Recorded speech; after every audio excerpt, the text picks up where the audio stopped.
Halo dulur, selamat datang di Madrid United, channel fans MU paling netral. Menang dipuji, kalah dibully. Di video kali ini kita akan membahas beberapa berita terbaru dari Manchester United. Ada berita-berita baru yang menurutku sangat menarik untuk kita bahas bersama. Langsung aja kita masuk ke berita yang pertama. Manchester United kini telah mengadakan pembicaraan konkret awal untuk Victor Gyökeres tentang kemungkinan transfer di musim panas. United kini terlibat sepenuhnya dalam perlombaan untuk merekrut Victor Gyökeres. Kesepakatan itu akan mengharuskan penjualan terlebih dahulu bagi United. Manchester City juga telah mengintensifkan upaya mereka dalam beberapa hari terakhir. Menarik ya, akhirnya ketertarikan terhadap Victor Gyökeres lebih konkret lagi. Memang belum ada langkah-langkah negosiasi yang dilakukan oleh Manchester United karena ya kembali lagi ya dari sisi United kalau ingin membeli pemain-pemain seperti Victor Gyökeres ini yang secara market value cukup mahal harus ada penjualan pemain terlebih dahulu. Nah, untuk sementara ini kita masih belum ada gambaran ya siapa pemain-pemain yang pasti akan dijual di musim panas besok. Karena sampai saat ini Ruben Amorim masih fokus untuk melakukan eksperimen, masih fokus untuk mengidentifikasi potensi-potensi para pemain yang akan tetap bertahan di Manchester United. Tapi kalau memang serius untuk mendatangkan Victor Gyökeres, aku sih oke-oke aja ya, karena secara performa memang luar biasa di Sporting Lisbon, terutama di Liga Portugal dari 12-13 penampilan mencetak 16 gol, 1 assist untuk musim ini menurutku perolehan yang luar biasa.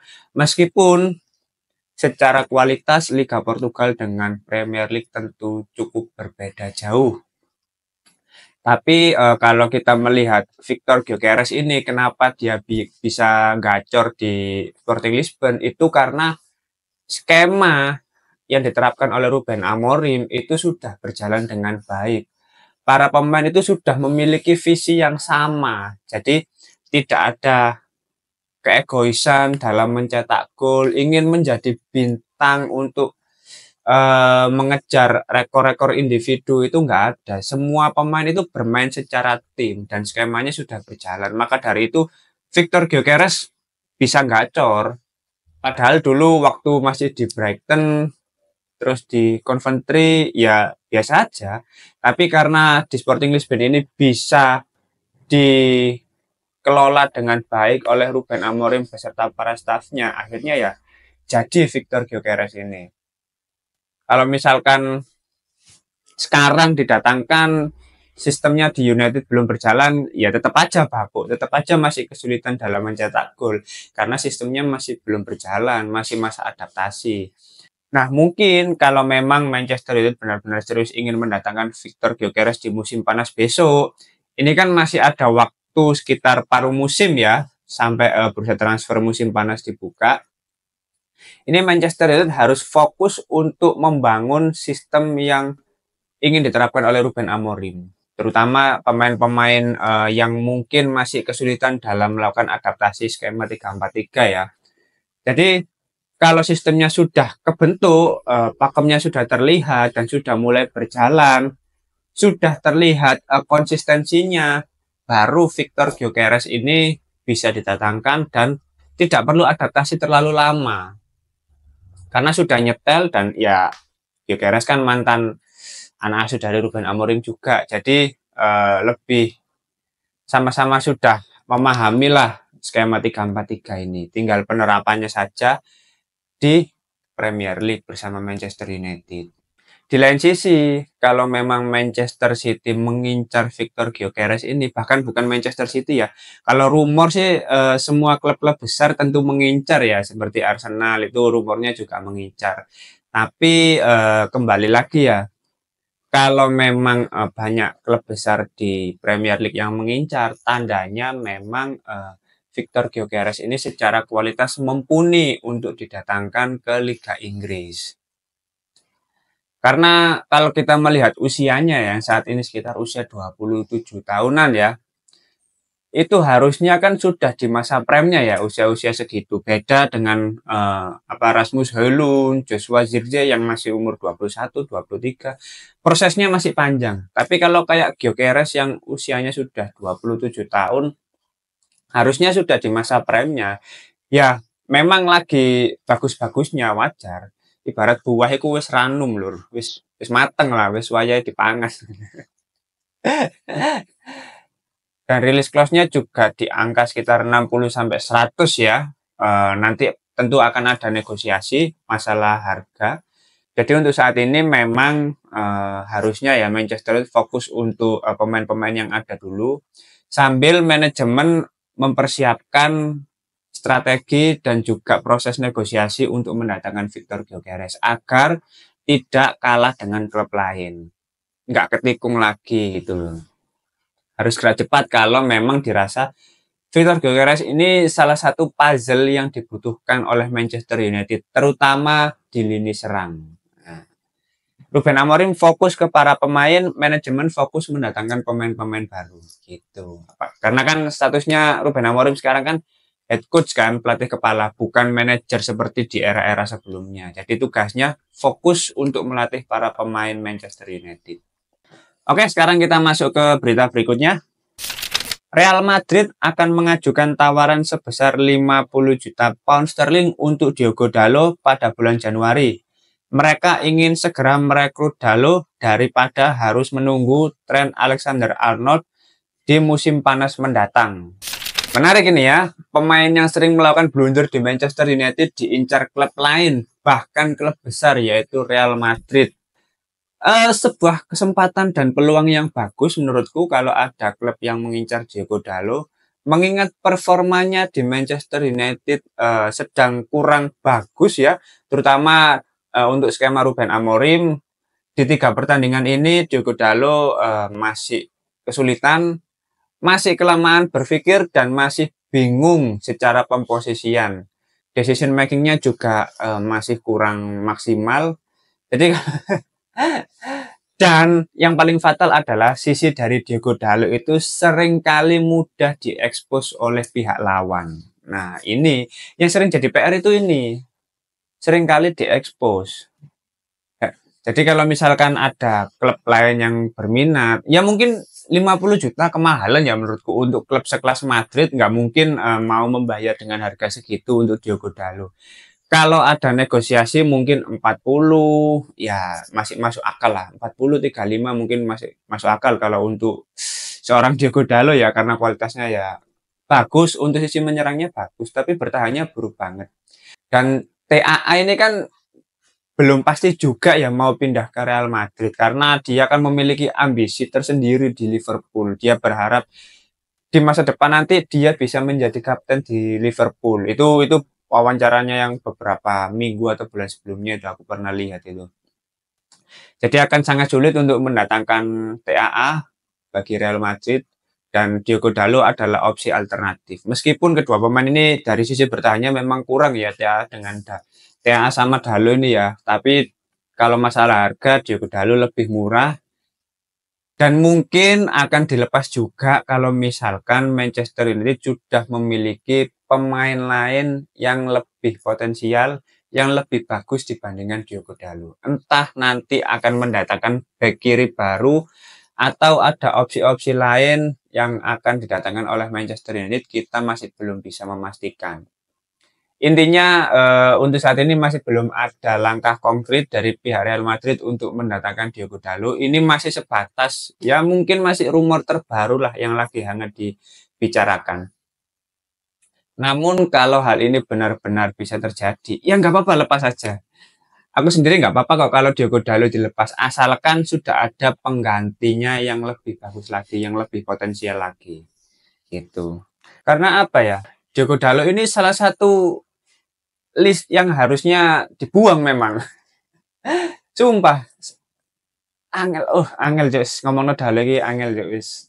Mesti apa do Portugal pelatihnya Ruben Amorim, tapi Diogo Dalot lek ganggu skema, ngerusak skemane ya mending gua lah. Kayak apa dipertahankan. Oke, kita masuk ke berita berikutnya. Kenan Yildiz adalah salah satu nama terbaik dalam daftar pendek Manchester United untuk posisi gelandang serang. Klub terkesan dengan perkembangannya dan memantaunya dengan ketat. Namun Yildiz saat ini belum berencana meninggalkan Juventus musim panas mendatang. Ya, ini pemain muda potensial ya di Juventus, pemain asli Akademi Juventus. Baru berusia sekitar 19 tahun dan kontraknya habis di tahun 2029. Pemain asal Turki yang versatile ya, bisa menggunakan kaki kiri dan kaki kanan. Dari sekitar 13 penampilan sudah mencetak 3 gol dan 2 assist. Menurutku penampilan yang cukup meyakinkan untuk anak seusianya. Dan kalau kita lihat secara penampilan memang dia ini speednya lumayan kenceng, dribblenya oke, nggak terlalu ribet, back pass mulu, dan decision makingnya juga oke. Terlihat ketika di dalam kotak penalti instingnya sangat tajam, shotnya juga kenceng, wah keren sih. Ini aku jadi membayangkan Kenan Yildiz ini kalau di posisi kiri dan Amad Diallo di posisi kanan, wah ngeri sih. Amad lebih simple, berani cutting inside dalam kotak penalti. Kenan ini decision makingnya juga bagus, shotnya juga kenceng, wah sangar sih cuk. Terus strikernya Gyökeres. Waduh, halusinasi pagi ini ya teman-teman. Dan market value-nya lumayan mahal loh, sekitar 30 jutaan ya. Memang secara performa lagi bagus-bagusnya, terutama untuk musim ini ya. Karena kalau kita lihat pemain di Manchester United yang posisinya masih jomplang itu di sisi kiri. Semua masalah di Manchester United ini kebanyakan dari sisi kiri. Mulai dari lini serangnya ya, kayak winger gitu, Garnacho. Maro, terlalu egois. Højlund jarang diumpani, jarang dikasih suplai bola. Lebih sering shot sendiri, Garnacho. Lalu untuk wingback ini Diogo Dalot. Nah, meskipun bukan posisi aslinya, tapi untuk posisi kanan memang punya Mazraoui. Diogo Dalot nggak ada tempat di situ. Jadi Diogo Dalot di posisi kiri sering kali jadi masalah. Beberapa kali mudah diekspos oleh pihak lawan. Telat untuk melakukan track back dari fase menyerang ke bertahan. Terus untuk di lini pertahanan, back tengah kiri ya ada Lisandro Martinez ya, masih aman. Mungkin kalau cedera itu baru nanti PR lagi. Kemungkinan Luxo yang bisa mengisi posisi tersebut. Tapi Luxo juga bukan pemain yang bisa bermain full satu musim. Jadi di sisi kiri ini masih PR. Dan mendatangkan Kenan Yildiz menurutku akan menjadi salah satu opsi yang bagus. Karena usianya yang masih muda, salah satu wonderkid Juventus ini ya. Secara performa juga lagi bagus-bagusnya. Mumpung harganya juga masih belum terlalu mahal. Dan pemain-pemain asal Turki ini memang secara kualitas juga cukup menjanjikan gitu loh.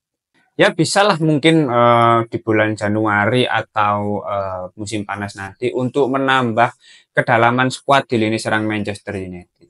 Oke, kita masuk ke berita yang terakhir. Manchester United mengirim seorang pencari bakat ke pertandingan Leeds melawan Juventus kemarin untuk menonton Patrick Dorgu secara langsung dan mempelajarinya. Ada lagi pemain baru yang sedang diincar oleh Manchester United, yaitu Patrick Dorgu, seorang pemain muda dari Leeds yang berusia 20 tahun, berposisi sebagai bek kiri ya. Dengan performa yang cukup bagus di musim ini sama. Sebenarnya tim pencari bakat ini di pertandingan Leeds melawan Juventus nggak hanya melihat Dorgu ya, sekalian melihat Kenan Yildiz ya. Karena dua pemain ini memang lagi gencar-gencarnya diincar oleh Manchester United. 13 pertandingan dengan kontribusi 3 gol sebagai pemain yang berposisi bek kiri menurutku ya cukup bagus juga ya, apalagi usianya juga masih muda 20 tahun. Kalau kita lihat performa dari Patrick Dorgu ini memang dia dari sisi penguasaan bola cukup bagus. Dribblenya juga oke, dia sering inverted ke tengah. Beberapa kali gol yang dicetak oleh Dorgu karena dribblenya yang lumayan bagus ya. Kembali lagi ya, ini bisa jadi salah satu opsi yang bagus. Tetapi ya kalau untuk prospek jangka panjang masih bisa lah ditingkatkan lagi secara performa, karena ya Serie A, klub list ini kan tentu nanti tekanannya akan berbeda, tuntutannya akan berbeda kalau misalkan sudah berada di Manchester United. Sebagus-bagusnya pemain di klub sebelumnya, kalau sudah di MU itu wah beda lur. Karena tekanan dari media, dari fans, dari klub, dari manajer itu waduh luar biasa besar. Maka dari itu Manchester United harus benar-benar mempertimbangkan dengan matang kalau ingin mendatangkan pemain. Ya, kalau kita berkaca dari pemain-pemain di era Ten Hag yang masih belum sepenuhnya menunjukkan performa terbaiknya, harusnya manajemen bisa belajar dari situ. Mungkin pemain-pemain kayak Lisandro Martinez, terus Rasmus Højlund, ini kan yang secara mental sudah cukup terbukti dan secara performa juga sudah mulai menunjukkan kestabilan. Noussair Mazraoui nggak usah ditanya. Matthijs de Ligt masih dibilang bagus. Andre Onana musim ini sangat luar biasa. Ya mungkin pemain seperti Tyrell Malacia, Mason Mount, ini yang masih belum bisa terlihat kestabilan dari sisi performa ya. Anthony terutama, wah pemain paling mahal di era Ten Hag yang justru terjun bebas ya secara performa. Aduh, mungkin memang beneran akan dijual sih. Apalagi melihat performa di bawah kepelatihan Ruben Amorim, Amad Diallo luar biasa. Anthony tentu nggak akan ada tempat di sisi kanan. Wah, sulit lah. Ya intinya kalau misalkan ingin mendatangkan Patrick Dorgu ini mungkin bisa jadi opsi yang bagus, tapi tentu Manchester United masih memiliki opsi-opsi lain, terutama di posisi bek kiri. Karena ada nama-nama seperti Milos Kerkez, Anthony Robinson, terus Theo Hernandez dari AC Milan bahkan sempat dikabarkan juga diincar oleh Manchester United. Lalu kalau kita bicara Premier League tentu ada pemain lain yang secara performa juga lumayan bagus. Ed Nouri dari Wolves itu mungkin bisa jadi pertimbangan tersendiri bagi Manchester United. Jadi banyak opsi lah kalau ingin mengincar pemain di posisi bek kiri. Alphonso Davies, nah yang paling gencar rumornya di musim panas besok. Tinggal nanti siapa saja yang akan benar-benar didatangkan oleh Manchester United. Menarik untuk kita nantikan bersama ya, karena mungkin di bulan Januari nggak terlalu sibuk, kalaupun mendatangkan pemain lebih ke pemain pinjaman atau pemain-pemain muda yang secara market value lebih terjangkau. Baru di musim panas besok Manchester United akan lebih banyak mengeluarkan uang untuk pembelian pemain dan menjual pemain-pemain sampah yang sudah nggak bisa jalan dengan skema Ruben Amorim. Maka dari itu 6 bulan ini mungkin lebih fokus proses seleksi ya. Proses seleksi, proses audisi para pemain, siapa yang layak dipertahankan dan siapa yang harusnya dijual. Oke, mungkin itu dulu beberapa update terbaru dari Manchester United. Kalau teman-teman ada opini lain, langsung tulis saja di kolom komentar. Kita diskusi santai seperti biasa. Terima kasih sudah menonton video ini. Jangan lupa like, komen, dan subscribe. Salam.